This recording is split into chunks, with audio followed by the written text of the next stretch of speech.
Every empire believes its debt is different. Every government insists its borrowing is manageable, its currency unshakable, its future secure. And every single time, history proves them catastrophically wrong. From Rome's silver collapse to the Ottoman Empire's surrender of sovereignty to European creditors, the pattern repeats with terrifying consistency. Nations borrow to fund wars, expansion, and promises they cannot keep. Interest compounds, desperation grows, and eventually, the mathematics of debt destroys what armies could never touch. Today, America stands at $38 trillion in debt and climbing. That number isn't just large, it's historically unprecedented for any nation in human history. The United States now adds nearly $70,000 to its debt every single second of every single day. Interest payments alone have crossed $1 trillion annually for the first time ever, consuming more of the federal budget than national defense or Medicare. And if you think this is sustainable, if you believe America is somehow immune to the laws of financial gravity that have toppled every great power before it, then you need to understand what happened to the three empires that thought exactly the same thing, because the debt spiral isn't theoretical. It's the most reliable destroyer of civilizations ever recorded, and America is following the script with precision that should terrify anyone paying attention. Let's start with Rome in 60 before Christ, when the Republic still existed and senators still believed their balanced constitution made them invincible. The Roman Republic had conquered most of the known world. Its legions were unstoppable. Its culture was spreading across continents. Its currency was trusted from Britain to Egypt. And yet, beneath this facade of strength, a financial cancer was growing that would ultimately consume everything. The crisis began with war. 3 brutal conflicts drained the Roman treasury faster than taxes could refill it. The social war between Rome and its Italian allies, the civil war between the forces of Marius and Sulla, and the devastating campaign against Mithridates in the east, where tens of thousands of Romans were slaughtered in a single coordinated massacre. Each conflict demanded enormous expenditures for armies, equipment, and logistics. Each victory came at a cost Rome could not actually afford. Sound familiar? America has spent over $8 trillion on wars in Iraq, Afghanistan, and related conflicts since 2001. The Pentagon's budget grows every year while infrastructure crumbles and social programs strain under pressure. Just like Rome, America funds its military dominance through borrowing, pushing the true cost onto future generations who will inherit the bill. But Rome's leaders, just like America's today, convinced themselves they could manage the crisis through financial engineering. In 86 BC, facing economic catastrophe, Roman magistrates restructured a quarter of all existing debts. This was the only time in Roman history that such a massive debt forgiveness occurred. But it wasn't enough. The crisis deepened, forcing even more desperate measures. Under the consulships of Cinna and Marius, another 75% of private debts were simply cancelled. These weren't isolated emergency measures. They were symptoms of a system that had lost control of its finances and was willing to destroy the foundations of economic trust to buy temporary relief. Creditors were ruined. Savers saw their wealth evaporate. The currency began its long slide toward worthlessness, and each intervention only made the next crisis worse, creating a vicious cycle that Roman leaders could never escape. The parallels to modern America are chilling. The Federal Reserve has repeatedly bailed out failing banks, manipulated interest rates to unprecedented lows, and created trillions of dollars from nothing during the 2008 crisis and the COVID pandemic. These interventions prevented immediate collapse, but at the cost of massive debt accumulation and currency debasement. Just like Rome, America has chosen short-term stability over long-term solvency. Julius Caesar's response was even more dramatic and dangerous. He implemented massive debt cancellation, redistributed land to his supporters, and devalued the currency to make debts easier to pay. These populist measures bought him political loyalty, but set precedents that would haunt Rome for centuries.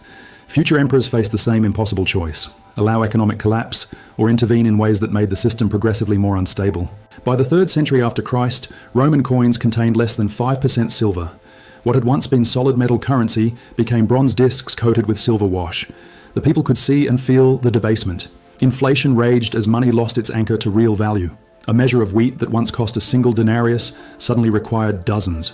Soldiers demanded higher pay. Merchants stopped accepting Roman coins, preferring barter or payments in gold. Local economies reverted to direct trade because the imperial currency was no longer trusted. This is the inevitable endpoint of debt spiral dynamics. When governments cannot tax enough to cover their spending, they turn to monetary manipulation, they print money, debase currency, and inflate away their obligations. The process appears to work at first, providing temporary relief from fiscal pressure, but inflation is a hidden tax that falls heaviest on ordinary citizens while protecting the assets of elites who can escape into real property, foreign currencies, or precious metals.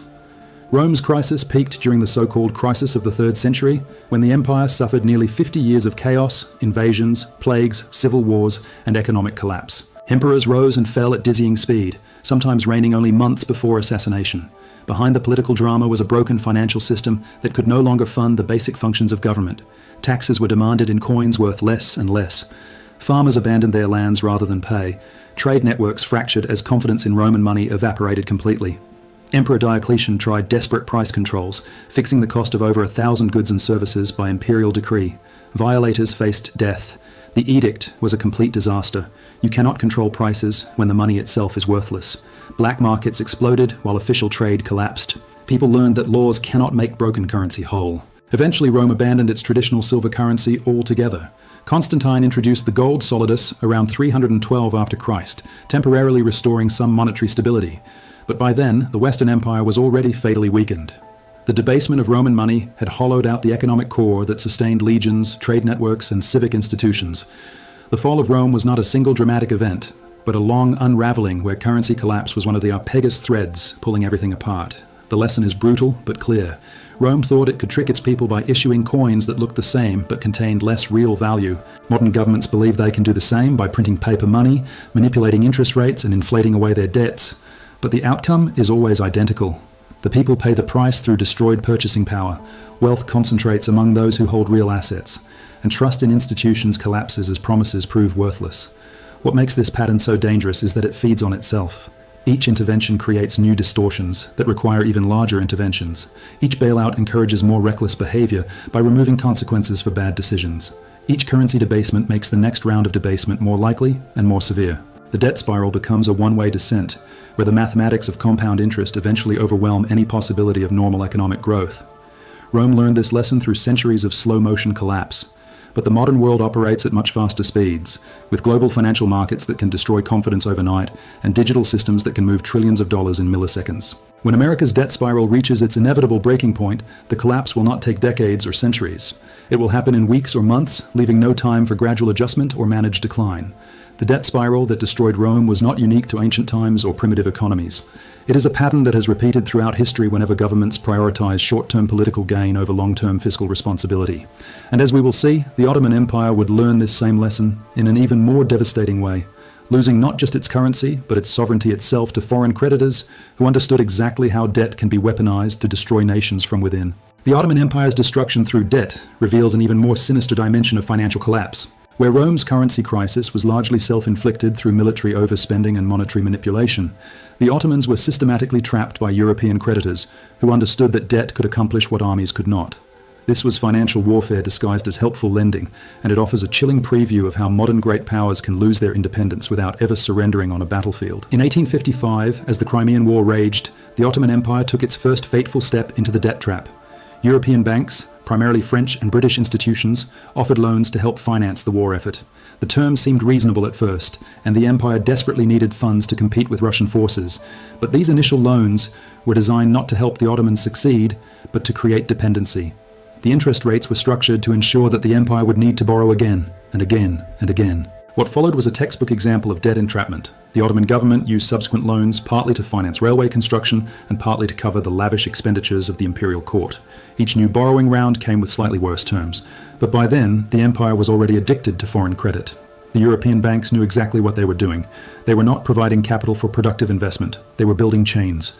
By 1875, the mathematics of compound interest had done their work. The Ottoman Empire owed 214 million British pounds to its European creditors, but the empire's entire annual revenue was only 21 million pounds. Think about that ratio. The total debt was nearly 10 times the government's entire income. For comparison, the United States today has a debt-to-income ratio of about 7.8. The Ottomans were drowning in obligations they could never hope to repay through normal economic activity.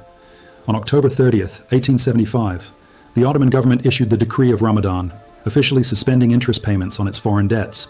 This was not a strategic choice. It was an admission of complete financial defeat. The empire simply did not have the money to continue servicing its obligations while maintaining basic government functions. Default was inevitable, but the consequences would prove far worse than anyone imagined. The European response was swift and devastating.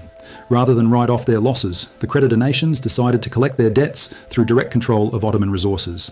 6 years after the default, the Muharrem Decree established the Ottoman Public Debt Administration, known as the OPDA. This was not a bailout or debt restructuring, it was a financial occupation. The OPDA became a parallel government within the Ottoman Empire, controlled entirely by European creditors. Its governing council included representatives from Britain, France, Germany, Austria, Italy, and the Netherlands, with only a single Ottoman representative. At its peak, this foreign-controlled bureaucracy employed 9,000 officials, more than the empire's own finance ministry. These European agents collected taxes directly from Ottoman citizens and funneled the money to creditors in London, Paris, and Berlin. By 1914, one-third of all Ottoman state revenue was being collected by foreign creditors and sent out of the country. The empire had effectively become a financial colony, maintaining the appearance of sovereignty while surrendering control of its economic lifeblood. Turkish farmers paid taxes to British agents. Ottoman merchants paid customs duties to French collectors. The wealth of an entire civilization was being systematically extracted to service debts that had been carefully designed to be unpayable. This arrangement persisted for decades, slowly bleeding the Ottoman Empire of the resources needed for modernization, military reform, or economic development. The creditor nations grew stronger while the Ottomans grew weaker, trapped in a system where they worked primarily to enrich their foreign masters. The debt had accomplished what centuries of military campaigns could not: the complete subjugation of one of history's greatest empires. The parallels to America's current situation are impossible to ignore. The United States owes over $7 trillion to foreign creditors, with China holding more than $1 trillion in Treasury securities alone. While America has not yet reached the Ottoman ratio of debt to income, the trajectory is accelerating in exactly the same direction. More importantly, the mechanisms of debt entrapment are already visible in American policy. Foreign creditors increasingly influence American domestic policy through their holdings of Treasury bonds. When China threatens to dump its dollar reserves, American officials must consider the impact on interest rates and government financing costs. When international bond markets express concern about American fiscal policy, the Federal Reserve adjusts its policies accordingly. The creditors may not yet have formal control like the Ottoman Public Debt Administration, but their influence over American decision-making grows stronger with each $1 trillion of additional borrowing. American infrastructure projects increasingly rely on foreign financing, particularly from Chinese institutions that attach strings to their investments. The Belt and Road Initiative has trapped dozens of countries in debt relationships that compromise their sovereignty, and similar patterns are emerging in American ports, utilities, and technology sectors. Foreign creditors are positioning themselves to extract concessions from America, just as European banks extracted control from the Ottomans. The Ottoman example also reveals how debt crises accelerate during times of conflict or crisis. The empire's initial borrowing was triggered by the Crimean War, but the debt burden made every subsequent challenge more difficult to handle. America's debt exploded during the Iraq and Afghanistan wars, then exploded again during the 2008 financial crisis, then exploded yet again during the COVID pandemic. Each crisis becomes an excuse for more borrowing, and each round of borrowing makes the next crisis more likely and more severe. Most ominously, the Ottoman collapse demonstrates how debt can destroy sovereignty without conquest. The empire maintained its borders, its flag, and its ceremonial government long after real power had shifted to foreign creditors. American politicians still make speeches about national independence, while foreign bond markets dictate fiscal policy. Congress still passes budgets while interest payments to overseas creditors consume ever larger portions of federal revenue. The forms of sovereignty remain while the substance slowly drains away. The Ottoman debt trap succeeded because the empire's leaders consistently chose short-term relief over long-term independence. Each new loan provided temporary breathing room while making the ultimate crisis worse. American leaders are making the same choices today, borrowing to fund current consumption while pushing the consequences onto future generations who will inherit a financial prison they did not build. But the Ottoman example also reveals the speed with which debt crises can accelerate. The empire seemed stable and powerful right up until the moment it defaulted in 1875. The transition from independence to financial colonization happened within a single decade. Modern financial markets move far faster than 19th century institutions, which means America's debt crisis, when it comes, will unfold at digital speed rather than bureaucratic pace. The pattern is clear, the mathematics are merciless, and the clock is ticking. Rome fell because it debased its currency and destroyed trust in its money. The Ottomans fell because they surrendered their sovereignty to foreign creditors, who understood that debt is the ultimate weapon. And America is walking the exact same path, adding $70,000 to its debt every second, while interest payments devour more resources than national defense. History doesn't repeat, but it rhymes with brutal precision. Every empire believes it is different. Every government thinks it can manage what destroyed its predecessors. And every single time, the debt spiral wins. The question isn't whether America will face a reckoning. The question is whether you will recognize the warning signs in time to protect yourself. Because when the mathematics of compound interest finally overwhelm the world's largest economy, there will be no bailout, no reset, and no do-over. There will only be the same lesson that Rome and the Ottomans learned too late. Debt is destiny, and destiny waits for no one. If this gave you a new perspective, hit subscribe. History has the answers, and the next collapse is already written in the numbers.